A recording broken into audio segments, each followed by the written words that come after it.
Niger Tornadoes and WIKKI Tourists went head-to-head at the Confluence Stadium in Lokoja.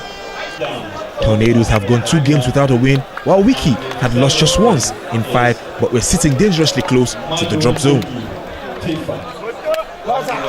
The deadlock was broken in the 28th minute through Mubarak Ejiogu, who turned home Moses Ugu's pass.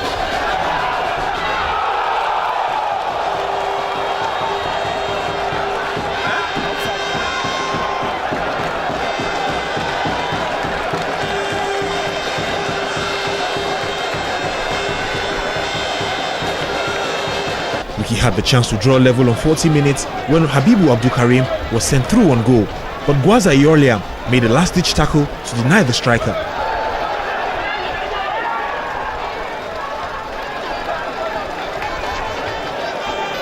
Neither side created much in the second half, and in the end, Ejiogu's first half strike was the difference. As it finished, Niger Tornadoes won, WIKKI Tourists 0.